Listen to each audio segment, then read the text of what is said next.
حضرت انس بن مالک رضی اللہ تعالیٰ عنہ سے روایت ہے کہ رسول کریم صلی اللہ علیہ وسلم نے فرمایا، کوئی ایسا شہر نہیں ملے گا جسے دجال پامال نہ کرے گا سوائے مکہ اور مدینہ کے۔ ان کے ہر راستے پر صف بصف فرشتے کھڑے ہوں گے جو ان کی حفاظت کریں گے۔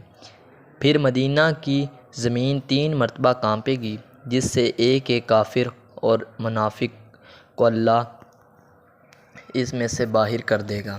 صحیح بخاری حدیث نمبر 1881۔ حضرت انس رضی اللہ تعالیٰ عنہ سے روایت ہے کہ رسول اللہ صلی اللہ علیہ وسلم نے فرمایا کہ اے اللہ، جتنی مکہ میں برکت عطا فرمائی ہے، مدینہ میں اس سے دگنی برکت کر۔ صحیح بخاری حدیث نمبر 1885۔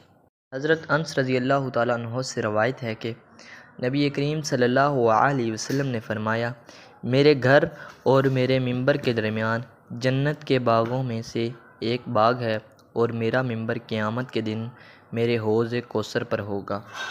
صحیح بخاری حدیث نمبر 1888۔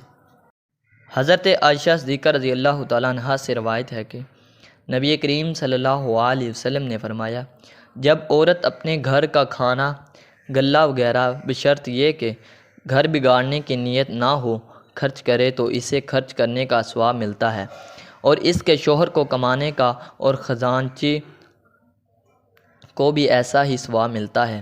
ایک کا ثواب دوسرے کے ثواب کو کم نہیں کرتا۔ صحیح بخاری حدیث نمبر 2065۔ حضرت ابو ہریرہ رضی اللہ تعالیٰ عنہ سے روایت ہے کہ ایک دیہاتی نبی کریم صلی اللہ علیہ وسلم کی خدمت میں آیا اور عرض کی کہ آپ مجھے کوئی ایسا کام بتلائیے جس پر اگر میں ہمیشگی کروں تو جنت میں داخل ہو جاؤں۔ آپ نے فرمایا کہ اللہ کی عبادت کر، اس کا کسی کو شریک نہ ٹھہرا، فرض نماز قائم کر، فرض زکوٰۃ دے اور رمضان کے روزے رکھ۔ دیہاتی نے کہا، اس ذات کی قسم جس کے ہاتھ میں میری جان ہے، ان عملوں پر میں کوئی زیادتی نہیں کروں گا۔ جب وہ پیٹھ موڑ کر جانے لگا تو نبی کریم صلی اللہ علیہ وسلم نے فرمایا کہ اگر کوئی ایسے شخص کو دیکھنا چاہے جو جنت والوں میں سے ہے تو وہ اس شخص کو دیکھ لے۔ صحیح بخاری حدیث نمبر 1397۔